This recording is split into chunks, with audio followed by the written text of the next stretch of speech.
দেখো, আমাদের দুটো চোখ, দুটো কান, একটা মুখ।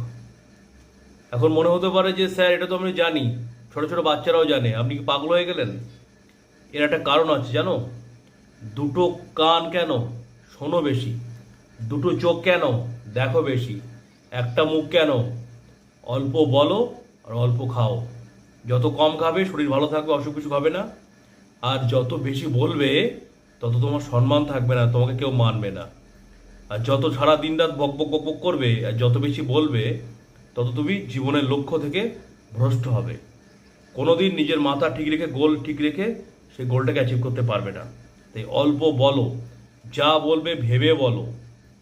কারণ কথা একবার বেরিয়ে গেলে সে কথাকেও আবার ফিরিয়ে নেওয়া যায় না। এই পৃথিবীতে যা কিছু হয় না এই কথার জন্য। দেখবে, ভালো খারাপ, যুদ্ধ শান্তি সব এই মুখের কথার জন্য হয়। তাই কথাটা বলার সময় ভেবে বলো।